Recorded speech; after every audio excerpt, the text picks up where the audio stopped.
Di masa depan, 8 gamer menerima pesan misterius yang mengundang mereka untuk berpartisipasi dalam permainan baru bernama The Call Up yang menjanjikan hadiah sebesar $100.000. Mereka pergi ke lantai 25 sebuah gedung mewah di kota, dan setelah semua orang tiba, suara robot meminta mereka untuk masuk menggunakan tablet. Kemudian, mereka diminta untuk meletakkan semua pakaian dan barang pribadi di loker, serta mengenakan pakaian motion capture yang telah disediakan. Saat mereka berganti pakaian, Adam dijek karena tubuhnya terlalu besar untuk pakaian ketat tersebut. Carl menunjukkan bekas luka bakar yang buruk, dan Andre menjelaskan bahwa ia dulunya adalah seorang tentara. Setelah semua orang siap, mereka masuk ke sebuah ruangan dengan pemindai. Suara tersebut meminta mereka untuk berdiri di atas pemindai dan menyebutkan nama pengguna mereka. Lalu, mereka dapat mengambil perlengkapan baru mereka. Perlengkapan tersebut berupa setelan teknologi canggih dengan helm VR yang menempel pada tulang belakang mereka untuk memberikan pengalaman imersi penuh. Adam mengira teknologi seperti ini hanya tersedia bagi kalangan elit. Semua orang segera mengenakan perlengkapannya kecuali Zahid, seorang Muslim Bosnia yang memilih nama panggilan teroris secara ironis tanpa menyadari bahwa semua orang bisa melihatnya di pakaiannya. Ia merasa tidak nyaman dan ingin keluar, tetapi pintu terkunci dan tidak ada yang datang saat ia meminta bantuan. Gamer lainnya meyakinkannya bahwa ini bukan masalah besar, sehingga Zahid akhirnya setuju untuk bermain. Suara tersebut mengumumkan dimulainya modul pelatihan, dan semua pemain menutup helm mereka agar simulasi dapat dimulai. Ruangan berubah menjadi dunia pasca-apokaliptik yang sangat realistis. Pakaian mereka berganti menjadi seragam militer dan tato mereka menghilang. Meskipun tampak nyata, tangan mereka menembus benda-benda dalam simulasi. Pada saat itu, seorang sersan muncul dan mulai memperlakukan mereka seperti prajurit baru. Mereka tidak bisa menyentuhnya, dan ketika mereka membuka helm mereka, mereka memastikan bahwa ia tidak ada di ruangan itu. Ia hanyalah NPC yang sangat realistis. Kelompok ini mengikuti sersan ke ruangan lain tempat mereka mendapatkan senjata, yang di dunia nyata hanyalah properti permainan. Sersan meminta mereka untuk menguji senjata dengan menembaki beberapa botol, dan para pemain terkesan dengan efek recoil yang sangat realistis. Setelah mereka berlatih beberapa saat, sersan menembak 2 di antara mereka, menyebabkan mereka kehilangan rompi pelindung. Karena ini hanya tutorial, mereka segera mendapatkannya kembali. Sersan menjelaskan bahwa terkena tembakan 1 kali saja akan menyebabkan kehilangan perlindungan dan membuat mereka rentan. Jika mereka terluka setelah kehilangan rompi, mereka bisa menggunakan suntikan serum khusus, tetapi mereka hanya mendapat 1 suntikan masing-masing. Bangunan ini telah dikuasai oleh teroris berbahaya, sehingga misi pertama kelompok ini adalah mengalahkan mereka dan mencapai lantai dasar dengan selamat. Mereka yang berhasil akan mendapatkan hadiah uang tunai di dunia nyata. Setelah sersan menghilang, Andre memutuskan untuk memimpin kelompok karena pengalamannya dan memberikan tips tentang cara bergerak secara sembunyi-sembunyi. Mereka mulai menjelajahi berbagai ruangan hingga seorang musuh muncul di lorong dan mulai menembaki mereka. Sebagian besar kelompok bersembunyi, tetapi Andre bergerak cepat dan berhasil membunuh musuh tersebut. Suara mengumumkan bahwa mereka telah menyelesaikan level 25 dan semua poin diberikan kepada Andre. Mereka menyentuh tubuh musuh dan memastikan bahwa itu juga hanya NPC. Ketika mereka menaiki tangga, mereka menemukan mekanisme yang akan mengejutkan mereka dengan listrik jika mencoba keluar tanpa menyelesaikan level. Kelompok ini memasuki level 24 dan menemukan senjata yang lebih canggih, sehingga Andre mengajari mereka cara menggunakannya. Mereka bergerak ke ruangan utama dan Marco membunuh musuh pertama yang muncul. Dengan semakin percaya diri, sebagian besar pemain mulai berlari-lari dan menggunakan benda-benda sembarangan sebagai perlindungan sambil menembaki para teroris. Adam menghabiskan semua pelurunya tanpa mengenai target satupun, sehingga Andre turun tangan untuk menembak musuh dan malah terkena tembakan balik, menyebabkan ia kehilangan rompinya. Sementara itu, Taylor mengalami serangan panik. Ternyata, undangan ini sebenarnya ditujukan untuk temannya, dan Taylor datang menggantikannya. Namun, ia tidak dapat menangani realisme dalam permainan ini. Shelley mencoba menenangkannya dan mengingatkan bahwa ini hanya permainan, tetapi saat tiba gilirannya untuk menembak seseorang, ia juga tidak sanggup melakukannya. Teroris yang mendekati mereka akhirnya ditembak oleh Carl yang kemudian tertembak dan kehilangan rompinya. Carl mencoba menyerah, tetapi musuh tetap menembaknya lagi. Shelley berlari untuk menembak musuh tersebut. Baik Carl maupun Shelley membuka helm mereka. Dan bahkan di dunia nyata, Carl merasakan rasa sakit yang tak tertahankan. Mereka kembali ke permainan dan Andre menyuntikkan serum ke Carl untuk menyembuhkannya seketika. Carl yang trauma membuka helmnya lagi untuk muntah di dunia nyata dan berkata bahwa ini tidak mungkin hanya sekadar permainan.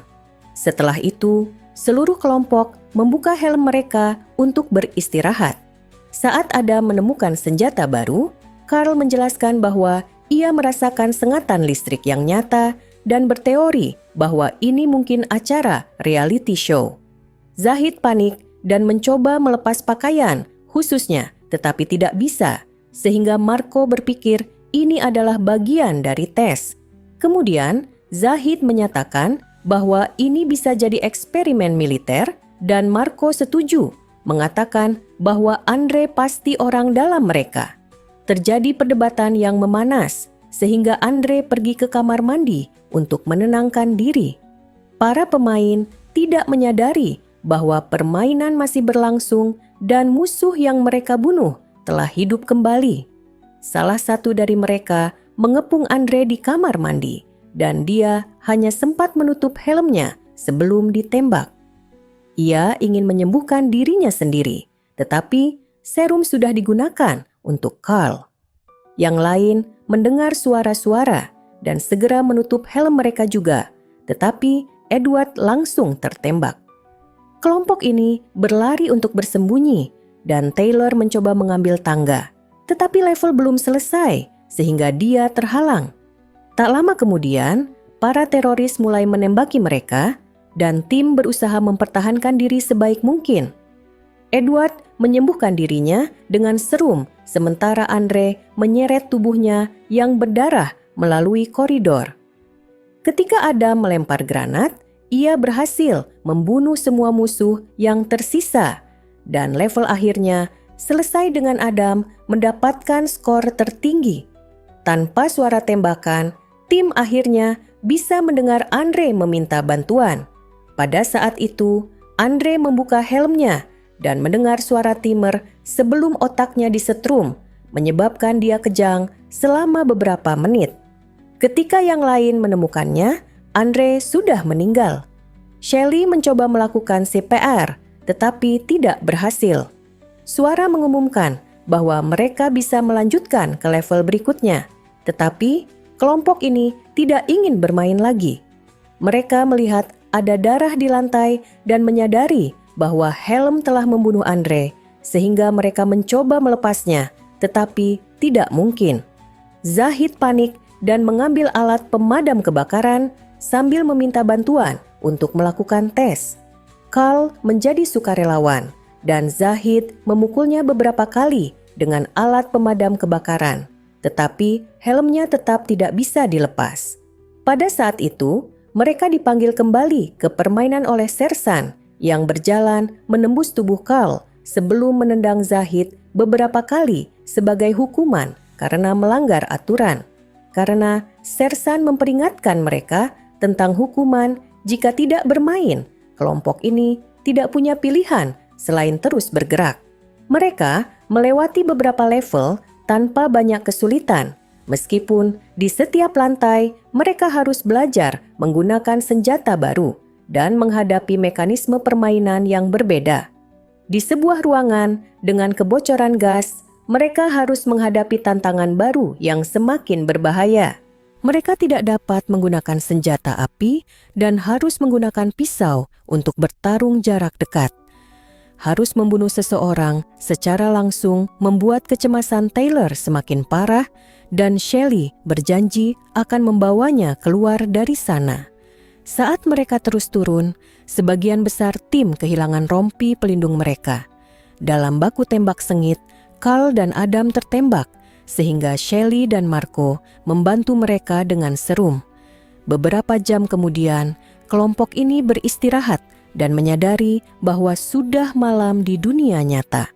Merasa lelah karena terus berada dalam permainan, mereka mulai memukul jendela dengan berbagai benda, dan Zahid berhasil membuat retakan dengan menggunakan troli. Saat itu juga, Sersan muncul lagi dan mulai memukuli Zahid dengan kekuatan yang jauh lebih besar dari sebelumnya. Zahid mencoba melarikan diri dengan mengambil tangga, tetapi Sersan menendangnya, menyebabkan dia jatuh dan kakinya patah. Sebelum pergi, Sersan mengumumkan bahwa siapapun yang mencoba melarikan diri lagi akan dibunuh. Tim menyelamatkan Zahid dan menyadari bahwa lukanya hanya ada di dunia nyata dan tidak di dalam permainan, sehingga mereka tidak dapat menggunakan serum. Suara komputer mengingatkan mereka bahwa mereka harus bergerak, sehingga Zahid meminta mereka untuk menyembunyikannya dan pergi tanpa dirinya. Kelompok ini meletakkannya di balik beberapa perabotan, dan beberapa menit setelah mereka pergi, Zahid meninggal karena kehabisan darah. Di level berikutnya, Marco berdebat dengan yang lain tentang senjata baru, dan gangguan itu memberi kesempatan bagi musuh yang bersembunyi untuk menembaknya di bagian belakang. Sementara tim menembak balik, Taylor berlari bersembunyi di bilik kamar mandi. Setelah banyak tembakan, sebuah granat mengakhiri pertarungan lagi, dan Shelley membantu Marco dengan serum. Tim menyadari bahwa Taylor hilang dan mulai mencarinya. Seorang teroris muncul di kamar mandi dan mulai memeriksa bilik satu persatu.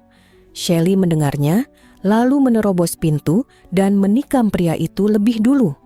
Level berakhir dan Edward mendapatkan skor tertinggi, membuatnya berada di peringkat pertama papan skor. Saat beristirahat, tim mendiskusikan kehidupan mereka dan menyadari bahwa tidak satu pun dari mereka memiliki keluarga, yang berarti mereka dipilih karena tidak ada yang akan mencarinya. Dengan cara ini, mereka bisa dibunuh tanpa konsekuensi bagi perusahaan. Kelompok ini melanjutkan ke level berikutnya dan menemukan Sersan sedang memukuli seorang sandera. Dia menjelaskan bahwa ada bom di ruang bawah tanah yang akan meledakkan gedung dan membunuh mereka semua jika tidak segera dihentikan. Satu-satunya cara untuk menonaktifkannya adalah dengan mendapatkan kode dari sandera. Karena pria itu terhubung ke pemancar listrik, Edward tanpa ragu mulai menyetrumnya tanpa ampun. Setelah memohon untuk hidupnya tanpa hasil, teroris itu mengucapkan sebuah kata, dan Adam menuliskannya di komputer. Namun, ini justru mengaktifkan bom, dan mereka hanya memiliki 30 menit untuk menonaktifkannya secara manual sebelum meledak. Saat Sersan pergi, sandera itu tertawa, dan Taylor membunuhnya. Marco yang marah menyalahkan Adam atas kejadian ini dan mencoba memukulnya, tetapi tangannya malah terluka oleh helm. Dia lalu membuka helmnya untuk memukul wajah Adam yang sebenarnya. Ketika Taylor mencoba menghentikannya, dia juga terkena pukulan. Saat itu, Suara teriakan Sersan terdengar mengatakan bahwa dia sedang menahan pintu lift tetap terbuka. Tim segera bergegas masuk dan lift mulai turun hanya untuk berhenti secara tiba-tiba. Pintu tidak terbuka sepenuhnya sehingga Marco menariknya agar cukup ruang bagi semua orang untuk keluar. Namun, ketika Adam mencoba keluar, Marco menghalanginya sebagai hukuman dan mereka berdua akhirnya terjebak di dalam. Lift membawa mereka ke lantai 3 dan menutup setelah mereka keluar. Duo ini melihat sebuah helikopter yang jatuh di luar jendela sebelum mereka mulai bergerak maju melewati level. Marco memaksa Adam untuk berjalan lebih dulu dan Adam berhasil membunuh seorang teroris tetapi amunisinya habis. Ini tidak menghentikan Marco untuk terus mendorong Adam ke depan, menjadikannya sebagai perisai. Hal ini memungkinkan Marco untuk berlari dan bersembunyi sementara Adam tertembak. Dalam hitungan detik, Adam tewas.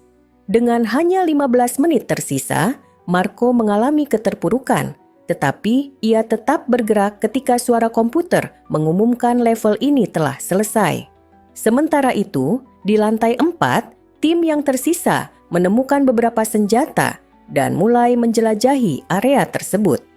Tiba-tiba, seorang teroris melempar granat asap, membuat Carl harus mundur karena mengalami serangan panik. Shelley segera mendekatinya untuk memastikan keadaannya, dan Carl menjelaskan bahwa ia kehilangan pacarnya dalam kebakaran yang menyebabkan bekas luka di tubuhnya. Ia menyalahkan dirinya sendiri karena tidak bisa menyelamatkannya, dan sekarang asap menjadi pemicu traumanya. Dengan beberapa kata, Shelley menenangkannya dan meyakinkannya untuk terus bergerak. Tim melanjutkan perjalanan mereka melalui berbagai level dan akhirnya mencapai lantai 1 dengan hampir tanpa amunisi. Sementara yang lain terus bertarung melawan para teroris, Taylor mencari-cari area sekitar dan menemukan beberapa serum. Tiba-tiba, Marco muncul di belakangnya dan meminta suntikan tersebut, tetapi Taylor menolak sehingga Marco menembaknya hingga tewas. Ketika Carl datang mencari Taylor, Marco berpura-pura sedang diserang dan mengabaikannya. Carl menemukan tubuh Taylor dan setelah panik, ia melihat bahwa Taylor telah menuliskan nama pengguna Marco dengan darahnya. Dengan amarah yang membara, Carl membuka helmnya dan menyerang Marco di dunia nyata, menendangnya beberapa kali sebelum mencoba mencekiknya. Namun, Marco mendorong Carl ke dinding dan menjatuhkannya sebelum mulai memukulinya hingga mereka terpisah lagi. Carl membalas dengan memukul Marco menggunakan alat pemadam kebakaran, tetapi Marco berhasil menendangnya menjauh. Ketika Marco bersiap menembak Carl, Sersan muncul dan mulai menghajarnya. Setelah beberapa pukulan, Sersan mencekik Marco hingga tewas. Setelah menemukan mayat rekan-rekan mereka, 3 pemain yang tersisa mulai bergerak turun dengan hanya 7 menit tersisa. Ketika mereka mencapai ruang bawah tanah, suara komputer mengumumkan bahwa ini adalah level terakhir. Mereka mengambil senjata baru dan mulai menyisir area tersebut, membunuh para teroris yang mereka temui. Setiap kali ada celah, mereka mencoba bergerak menuju bom, tetapi musuh terus berdatangan. Carl melempar granat untuk mengakhiri pertempuran, memungkinkan mereka bergerak lebih cepat. Namun, seorang teroris tiba-tiba muncul dari dalam sebuah van dan dengan cepat menembak Carl, sementara Shelley dan Edward berlari mencari perlindungan. Ketika Carl mencari suntikan serumnya, Shelley mendengar pengumuman bahwa hanya tersisa 2 menit dan ia mencoba berlari menuju bom, tetapi tertembak juga. Carl yang tertembak lagi tetap berusaha mendekatinya dan justru menyembuhkannya dengan serum. Ia menyuruhnya untuk menang sebelum akhirnya meninggal di sisinya. Edward kemudian menggunakan bazooka untuk membunuh musuh terakhir dan bergegas menghentikan bom tepat 1 detik sebelum meledak. Setelah itu, Sersan muncul untuk memberi selamat kepada mereka atas kemenangan mereka. Edward mulai mengulangi pidato Sersan, mengungkapkan bahwa ia sebenarnya adalah orang dalam perusahaan sejak awal. Simulasi pun berakhir dan sekelompok pria berpakaian hitam masuk untuk membuat Shelley tak sadarkan diri sebelum mereka mulai membersihkan gedung dan menyingkirkan mayat-mayat. Server permainan menghapus semua informasi tentang para pemain dan memulai proses penutupan. Di pagi hari, Shelley terbangun dengan pakaian normalnya dan melihat Edward mengenakan setelan jas membantu kru dalam membereskan segalanya. Ia memberikan tas berisi hadiah uang tunai kepada Shelley, tetapi ketika Shelley mengancam akan pergi ke polisi, Edward menunjukkan bahwa tidak ada yang akan mempercayainya.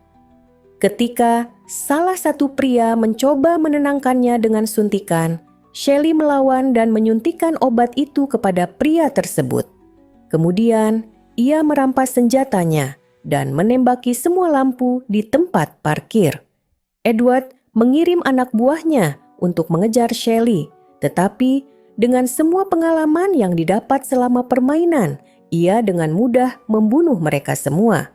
Saat Shelley keluar dari gedung, Edward memohon untuk hidupnya, tetapi Shelley membunuhnya tanpa belas kasihan. Lalu, ia pergi meninggalkan gedung tanpa mengambil uang tersebut. Terima kasih sudah menyaksikan video ini. Jangan lupa like, subscribe untuk menyaksikan video-video terbaru dari kami.